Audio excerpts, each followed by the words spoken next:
Hi, welcome back to Fear Buster. This is Lauren Rosenberg, your host, and today we're going to talk to Kate, who's a photographer, and we're going to discuss the fear of valuing yourself, fear of valuing your services, and how you can build your business, and by feeling more important, feeling that you can value and put money as an exchange so that you are much more valued. So, hi, Kate. Thank you very much for joining us. My pleasure. Thank you for having me. So, Kate, talking about fear of being valued, when do you think that started, or when do you think you were more aware of it? I've definitely got memories of around money when I was a kid.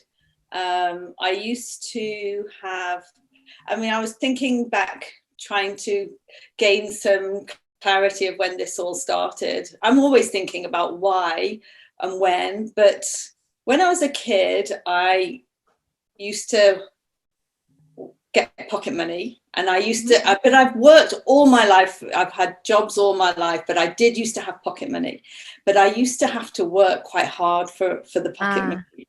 And I wondered if it came a little bit from there. I always used to have to prove myself to get some sort of reward. And so, like, my dad used to make me read the newspaper, that like to kind of give me some value around money. And which came from a good side of it. It totally listen, my dad had absolutely every good intention, but it kind of, in my mind, was twisted with a little bit of fear around it all. You know, it was like give him one and take from the other. And it, in my childlike mind, I couldn't process what he was doing to me. So it always became quite scary. So when you mentioned that, and you're saying it in your mind, it feels quite scary. Where do you feel that in your own body? Where do you feel that as you're talking about it, and as you're thinking as a child? Do you feel it anywhere in your body, or is it just in your mind? Or no, it's like my whole being takes, I kind of, even now, it's almost, it's got such a knock-on effect of being told, when someone's telling me what to do or something like that, I just have this total body kind of meltdown of what's happening. Would you be willing for me just to try a little something, just to maybe shift that feeling? Can you feel it now when you're thinking just about what it was like when you were a little girl and this pocket money, or that feeling that you said, that total shutdown? Can you tune into that feeling a little bit, and so that we can clear it? I could. I'm sure I could. Would you like to do that? We could. Yeah, definitely. Okay. So, Kate, just take a deep breath and just close your eyes and tune, not too much, but tune into that feeling and notice, where do you feel that? Is it in your chest? Is it in your heart? That feeling of when you said it just takes over. Well, it kind of starts in my head. In your head, okay. And my head gets very hot. So that feeling of feeling hot in your head, what color does it look like? If you had to put a color to it, what color would you say it feels like? If you had to pick a color, what color do you think it would be?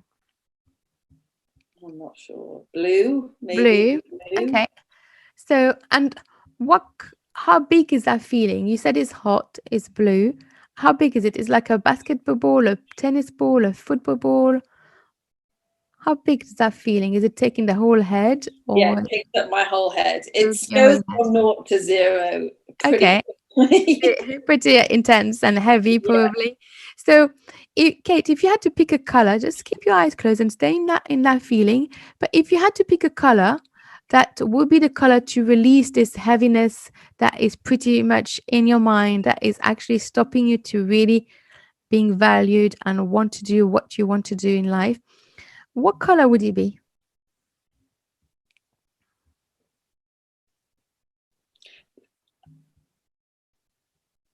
If you had to imagine, if you had to pick one color or two colors, it could be, that would help you shifting that feeling in your mind, what color would you pick? Pink. Pink. Okay. So we have a soft pink or a light pink A or light pink. light pink. Okay.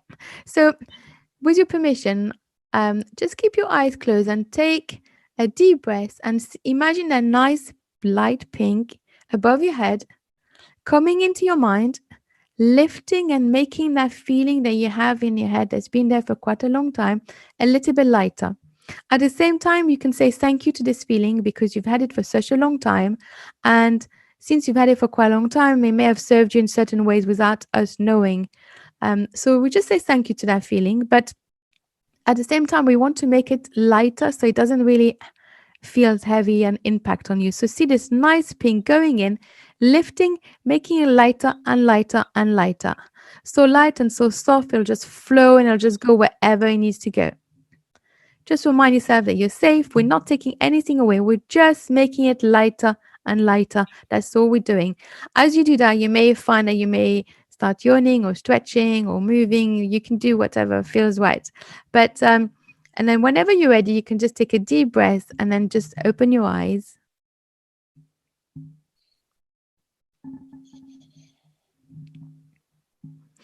And now thinking about the event that you brought up a little bit in that emotion, what does that feel like? Does that feel the same? Does that feel a little bit different? Does that feel a little bit lighter? Something changed? Well, I feel a bit lightheaded, but actually, I feel like I could use that tool and it potentially could be a positive experience. Mm-hmm. I mean, I think I need to just obviously put it into practice yes. So this is just a little tiny little sample of what I would do in a whole session, but just to make you a little bit feeling a little bit more light and able to sort of move on. But when you said money and value and charging for a service that you do, and you do beautiful pictures and you have a talent, that can stop you as an adult, because if as a child you were giving money for a reason, or you had to work really hard, as an adult you would probably carry that belief of saying, okay, well, I can only get that money if I work really hard and if I deserve it. And then you have all those questions. Is that what feels like? Is that what stops you valuing your service? It makes me feel like I am working really hard, and I don't believe that I'm still having to prove myself or having trouble proving myself when I've worked my backside off since I was, 21 to get to this place. And I've been diligent and I've concentrated, but yet I still have this barrier of, I don't believe that it's imposter. It's also a bit of it's an imposter syndrome. Yes, syndrome as well. It's like questioning yourself. Like you were the little kid that didn't get their exams. Do you know what I mean? I came out of school with nothing. I went to photography college, but only passed. I did my photography degree, but only passed. Do you know what I mean? Everything was just. I've done everything by the book, but it was all just. And yet now I feel like I'm just winning. I'm winning at everything. I've created this incredible life for myself, but something is just not unhinged, and unlocked the door. Yes, you haven't moved on with that imposter syndrome. The emotional maturity is still quite like way back in my teens. So the subconscious mind lives in the present time. So if we don't actually change that, what was created there, then it still will be in front of you, right? That every time that you start to wanted to do something, and yet you said, I've done everything in the right way, but is that imposter syndrome coming in and stopping you to actually be who really you want to be? And I mean, for the listeners, I have seen your pictures and they are amazing. Those photographies are amazing, and you have got talent, but is believing in yourself and knowing that you have something, you have that gift, And so what's the sort or that comes in, like, um when does it come in? Like, you take, I mean, the picture, taking pictures, I presume is like a freedom for you. You really enjoy it. It's your passion. I So think again, what I discovered when I was younger quite quickly was that I wasn't very I was a creative. Do you know what I mean? So mhm. communication was my thing, and so when I don't have to be what's the opposite of creative? It's, you know, I'm not an academic. Academic, yeah. So when I don't have to prove myself as an academic and I can excel on my social skills, then that's when I'm flying. So when I'm Mhm. with a client or with a family or with a little kid, and I can really tap into that, you know, my inner child, or Mhm. my playful inner self, then that's when I'm, you know, in my happy place. But it's when I have to kind of do the bookkeeping or the money and all that. It's It's just like when a judgment comes in, or when it's yeah, it's really hard for me. It's quite interesting because I've also been single quite a long time in my life, so I think that's really played a massive part in my lack of confidence as well. And I think that takes a big, you know, like I've had to deal with a lot of things myself, and I've also kind of gone back to my parents and said, you know, help me, help me, help me, help me. And I've maintained that child adult relationship. you So keep when going in and out in I that do, sense, yeah. I mean, so that type of behavior for me has been echoed, you know, before I met my boyfriend, you know. So I've only been with him for 5 years, and he's really given me a lot of different techniques to, you know, to communicate with people in my personal life and in my work life. But before that, I probably was, you know, calling my dad up every 5 minutes to say, what do you think of this? What do you think of that? So It's it, getting the appreciation and the judgment, and being like, having that, it's like the little girl wanted dad to say, yes, you've done really well, and yes, yeah, it's good. honestly, I mean, literally for my whole school life, I didn't do very well.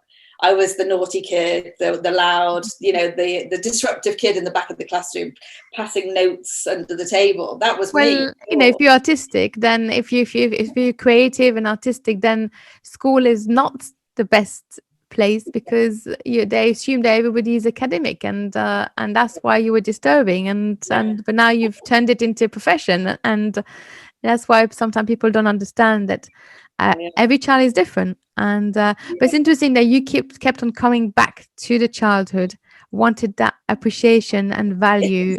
It's bizarre because it crippled me when I was younger. And it was almost like, don't tell me what to do. Don't, I want to find out what life is like before you tell me. Do you know what I mean? Don't tell me about falling over if I go round that way or up that way. I'll take it. I'm big enough to trip over and figure it out myself.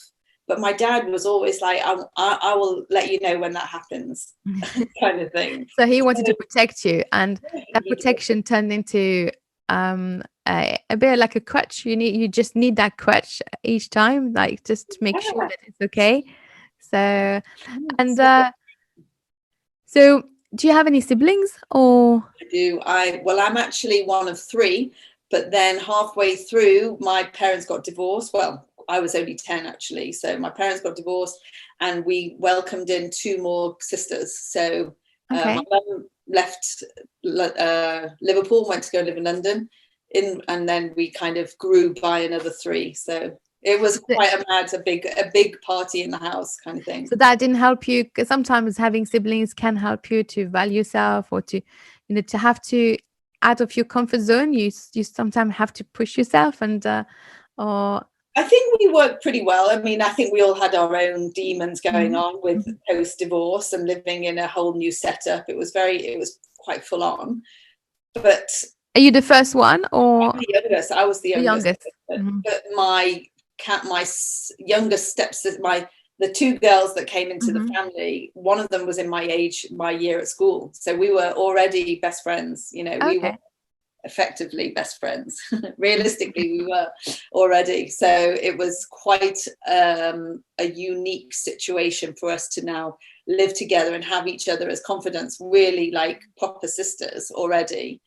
And the others were a little bit kind of, well, my sister left home, one went to go and live in Israel and become, Hasidic kind of, and one moved. I remember my brother moved out, went into the music industry, and then it was just me and Janice. Like we just kind of stayed together, and it was very nice. I thrived off that situation. It didn't really.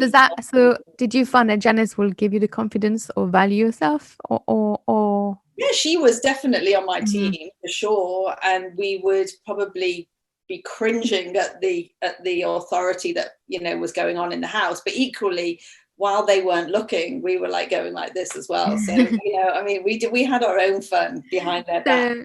So now many years later, you're still sort of a little bit stuck in that childhood I think I am, and it really is quite a big card in my life and my relationship. And what do you think what is the actual gain of being stuck in that childhood? No gain. No, consciously there isn't, but subconsciously there's still something. Listen, there's pros and cons. I mean, the fact is that I don't have kids as well. So when people say, "Oh, when you have children, it makes you feel like you can be a kid again, all over again," well, I'm kind of coming up at that stage. Do you know what I mean? So maybe it's that part of you that still want to be that child. So it's like finding a balance of how you can actually still be creative, be that child, but not to be in the actual real subconscious mind belief that was created, and from a good way. I mean, Dad wanted to help you, but subconsciously it got taken the wrong way, that you have to work really hard. When you change the belief, especially in business, when you believe that you don't have to, obviously you have to set things up and you have to do some work, but if you start changing the belief that actually I don't have to work so hard, I still deserve to get good outcome of my business, and clients are going to be so happy to see what I do, and they are going to value my work, and they're going to want to pay for this work. Then I know at the beginning your mind probably will say, "Oh, it's a lie," because that's the imposter syndrome. That little voice is going to say, "Oh, why would they want me? Why, there's lots of other photographers out there." But gradually, if you keep telling your mind and tricking your mind the way that your mind is tricking you now by saying that you're not valued and not good enough, then you can trick your mind and say, "Okay, well, actually, I am good. People actually want my work because I have this gift and this talent." And especially with photography, I find that everybody, that really good ones like you, there is something about the pictures that give you can't that is a talent. You can't just anybody can buy a camera and take pictures, and especially nowadays everything's changed. We have our phones, our iPhone, we can take pictures every time we want.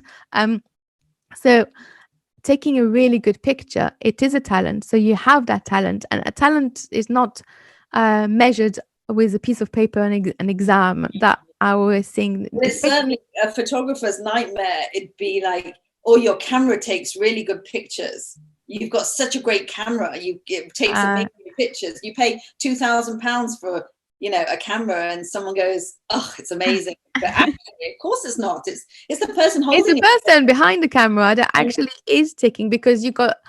I mean, I'm not an expert in pictures and photography, but definitely in the lighting, the setup, and you have the catching the emotion. That is and this is what I saw in your pictures, is catching the emotions. And especially as a fear and phobia expert and working on the emotions, I felt looking at your pictures that you could see the emotion passing. You felt emotion. You felt emotional looking at my pictures. Yes, there is. You can tell the emotion of the person by looking at your pictures. So they're not just bland. They're not just a picture. They have that extra little talent and that extra little dimension that I think that people are looking for when they're looking for a photographer. So you have that, but it's a question of you believing it and that you actually have something even better. And it's not that piece of paper that you got your degree or whatever, or photography certificate, and you kept on saying like, well, every time I had an exam I just passed. That piece of paper doesn't really mean anything. I'm French speaking, and in England, a lot of kids pass and do their GCSE in French and A level even in French. And then when I ask them, okay, can you speak French? And they can't, but they did get an A star in their French. So Right. that piece of paper has no value because if you can't actually speak it, what is it? But it has value of getting you to the next step, and they can go to university. But really, you can't really go to a job and say, okay, I have A star in French A level, but I can't speak French. So what I'm saying is sometimes the power of the paper is not so important. It's actually the person. and Yeah. and the more you value yourself, the more people are going to want to use your services as a photographer, because they're going to see how important you are and how important you are to them, because they need those pictures, because those pictures are actually showing so much that is going to be wanted. But that you mentioned the imposter syndrome, um and that is quite a big thing. People do have imposter syndromes, wanted to go to signing a contract and on the way to deliver whatever they're doing, if it's like a speech or having to deliver whatever services that, and suddenly on the way they're like, do they really going to like me? Do they want me? Why did they ask me? Or maybe I shouldn't do it. And then turning around and wanted to get home. And you know it does, people do feel like that. People, and everything that sometimes person wants, and suddenly you have this little voice coming in, because it reminds you of when you were little, saying, well, maybe I don't deserve it, or maybe actually there's somebody else that's maybe better than me. But actually no, you were asked to do that job. And it's the same thing when people come to you, they come to you and not to somebody else. So it's really about learning about how important you are for yourself and how important you are for your clients, because you are making some changes, because especially a picture can show so much. Yeah. And I mean, obviously the pictures, it's funny, in the old time people used to say a picture never lies because what you see is what it is. But now you can change so many things in a picture. It's just like quite, it's not what you even can see sometimes. It's not even, there's so many different aspects that you can You can change. think and everything in one. Yeah. In two frames, you can catch someone, looking totally no emotion, and then you can set it up, or you can retouch it, or you can, put a filter on, whatever. And Yeah, it has a good side and it has a sort of a bad side too, because putting a filter on sometimes people get the wrong ideas, things. But how did you get into photography? How did you know that that was your passion? well, once again, I felt that it was the one thing that didn't challenge my, academia. And it was probably right at when I was doing my GCSEs. So 15, 16, my dad was really passionate about photography and film, and bought me a camera, and he wanted to teach me something. And he wanted to, when he realized that reading the newspaper for pocket money wasn't blending our relationship, he tried a different tack. And he just then got, he showed me, a photography book, or took me to an exhibition, and it must have just clicked in place with me, and went, now this isn't adding 5 plus 25, degrees with I can't even speak in the maths terminology. But you know what I mean? It was just, there was nothing about school in it whatsoever. We didn't even have photography in school. So Yeah. it was very kind of new and exciting for me to create. And with that, I decided to, indulge it, and maybe that was the mutual a common language we could share, and where he wasn't telling me how to behave and who to hang out with and what time to be home and what to wear and you could use the photography to express yourself in that sense. Did you now I can understand why there is a part of you that always goes back as a child, because it is connected to dad in a good way too, because he's the one who actually gave you that passion and started off with buying a camera. So it's almost like, it's ironic, isn't it? yeah, Like the person that gave me such a it wasn't a hard time, believe me. no, but it has had an impact on you. So the way to do it and the way to move forward would be to look at the good side and actually able to say thank you to your dad and say, okay, wow, thank you because of that gift. It actually helped you creating what you're really good at. And you know what? And it gives me such pleasure and empowerment to thank him now. And I have done, every 6 months I will call him up and say, I want you to know that somebody told me how wonderful I was. And I'm thanking you sincerely for giving me that, encouragement and the skills and the, every aspect of my being is because of what you did to me back then. But I just wasn't able to appreciate it at all, No, but it was there, and he the fact that you had that camera as a gift, that created something. And so if you're able to actually think of your childhood as, wow, that was so special, and that I was so valued that he actually could see something that I wasn't able to see at the time, and that was worth much more because I am so important, and that was worth so much more than the little pocket money that I had to work hard with it. And on top of that, you didn't have to work hard at all. He gave you that gift as a camera in that sense. So because he could see something. So if you're able to look back at that little girl, that actually the perception that you got thinking that you always have to work hard and deserving and having to do something in order to get that money, if you can go back now and think of that little girl that actually she got it a little bit wrong. She actually doesn't have to work hard. She even was appreciated, and her father saw something so special that he actually bought the first camera. So if you're able to turn that into a completely different scenario in your mind, then you will no longer be that little girl that has just passed and didn't have the appreciation. Then you turn that whole completely, and you can then move on and really flourish and say, wow, actually he saw something that I didn't even see at the time. And now is giving you that career, and now you can actually go for it and value yourself and put the prices that you deserve to, for your services. So if you look back at that little girl, what would that be possible to empower, to give her the power and the control and the value?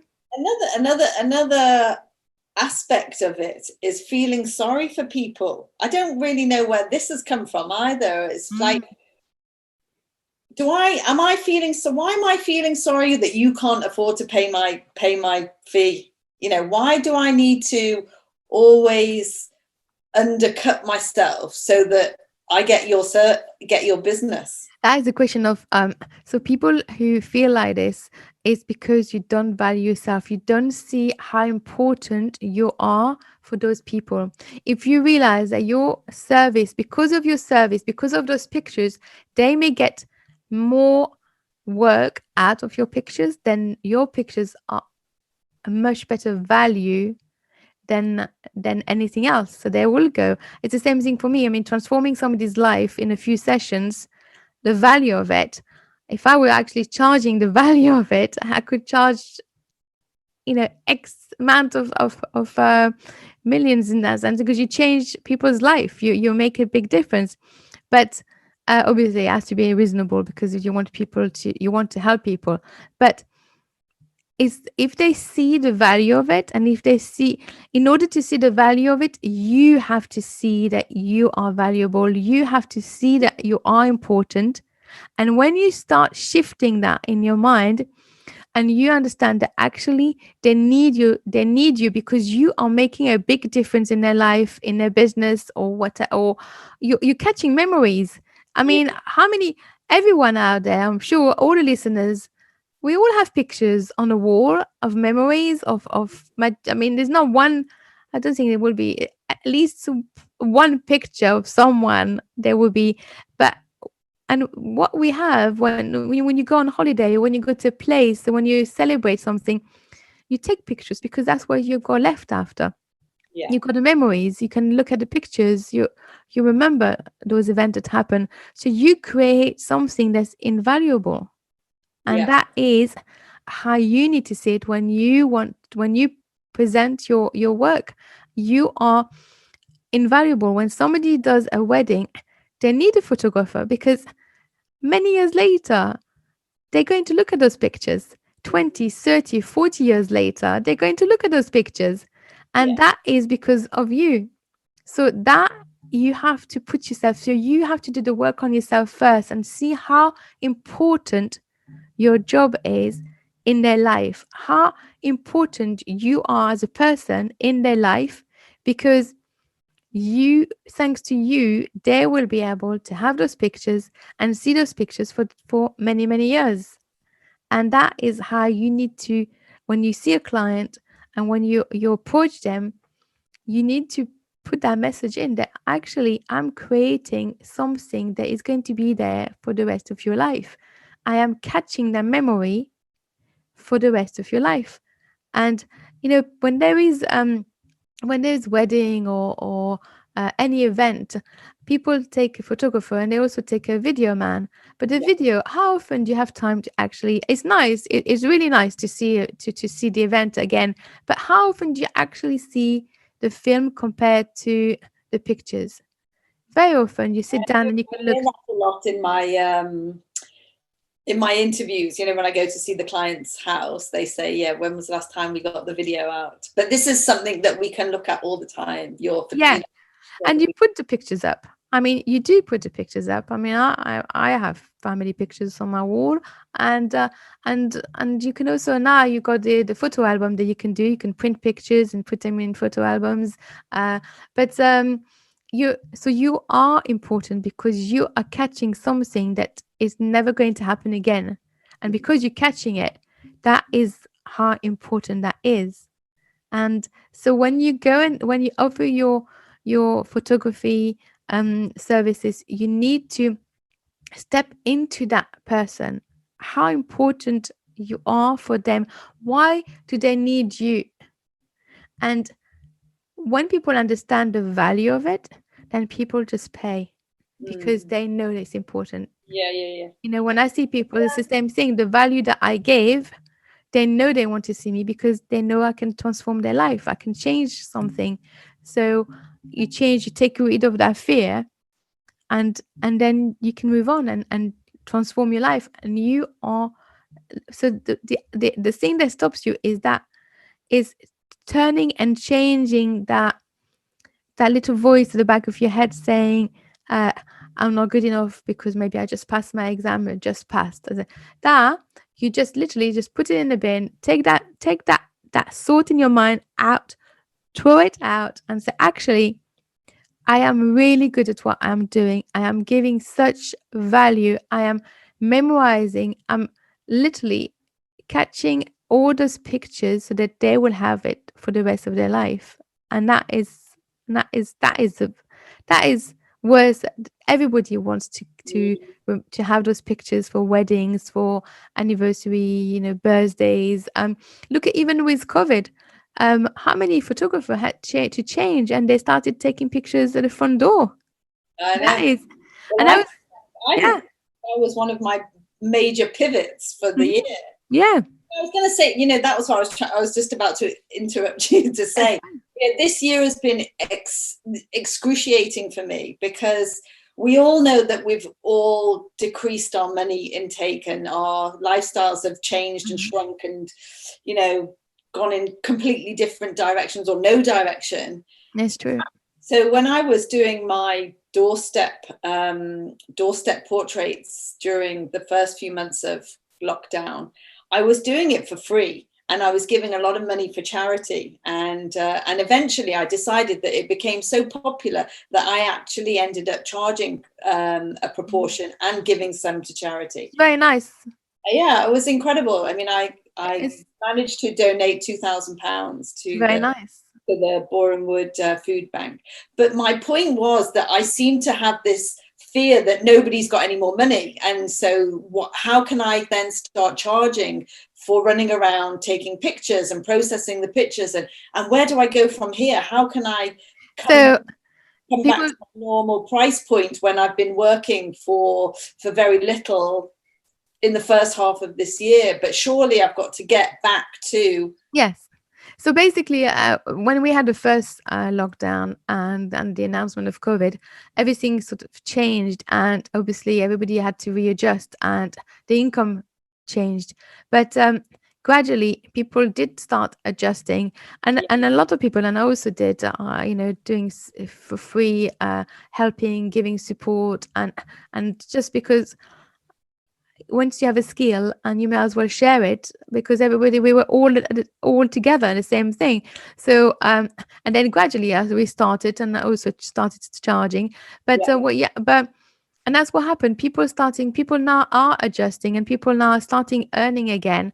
And you do need to charge, because this is your charge, your time, not what you gave. Because I always said to my clients the same thing, like, I charge for my time, because if I was charging what I gave, it, taking somebody's fear away, and then the person's completely different, there is no price on that. So you have to charge what you think your time is worth.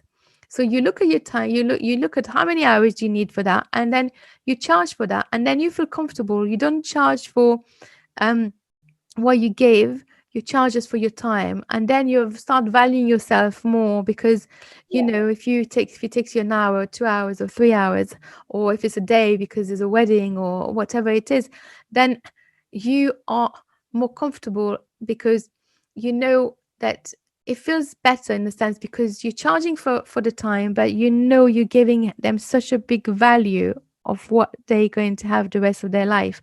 And then I think it helps you in feeling important, but also in respecting.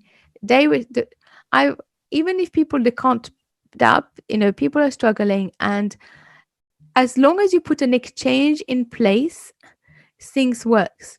If you don't put an exchange at all and you only give, it doesn't work.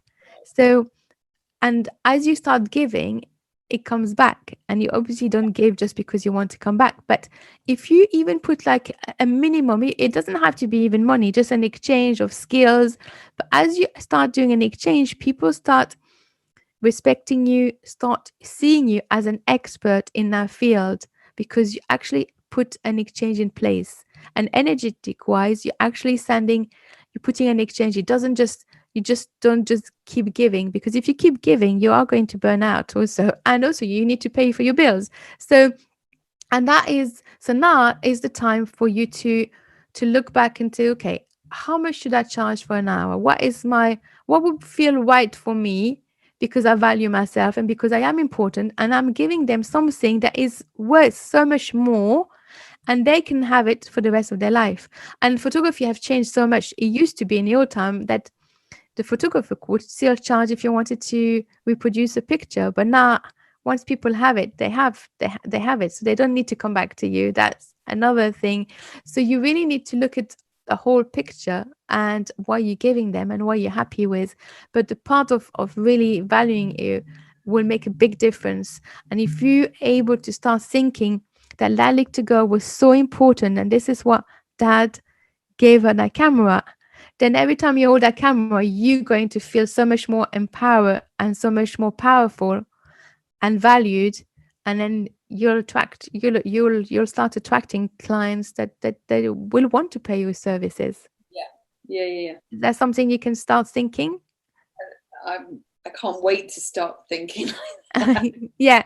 So Do you know what? To be honest, I feel like it's not even when the clients come to me and said I can't afford you. It's almost like it's happening way before the clients come yeah, to definitely. me. It's just that, I appreciate that when I've got a client who's emailed me, it's because they want me, and I understand that if they can't afford me, I should find ways around it. Or maybe you can start changing your belief and say, okay, every client that is going to inquire about me can afford me. Yeah. Because what we send out there and energetic wise to the universe comes back. So once we start changing the belief, things can happen. So I would give you like an advice of little exercise to do is, first of all, reinforce that little girl that actually she was that the father was so proud of her that actually he saw something in her, and give her that camera. And I would also start thinking and saying to your mind, trick to your mind, saying, actually, there are lots of people out there who need my services and can pay for my services. Yeah. And then it takes about 21 days to to change a program in the mind. So every morning, every night, start saying that. Start seeing people sending an email, ringing you, wanted your services, and don't put that negative idea of they can't afford, because you don't know. Actually, deep down, people can say that, but we actually don't know what's their financial situation, and a lot of people who can't actually won't even say it. So you just put it out there that actually everybody, everybody can actually pay for my service. And then give yourself 21 days, keep saying that, and then see what happens. We attract what we're thinking, and it's really important to listen to that inner voice that is criticizing and saying negative things, and turn it and change it. And it's like reprogramming. When a computer crashed down, we download, we delete some program. That is the same thing. We just need to reprogram, recharge, and recharge this battery and change that program, and then you can get on, and then you'll see things will happen. Where can listeners find you if they want to see those beautiful pictures?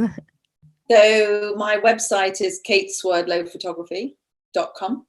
Excellent. I've got an Instagram, Kate_Swerdlow. And of course, I've got Facebook business page as well, Kate Swerdlow Photography. All the usual channels with my full name. Excellent. Kate, thank you so much for being in the show today, for talking about your fear and this imposter syndrome. You're listening to Fear Buster, Lauren Rosenberg. Looking forward to talking next week about another fear. Have a good week. Bye.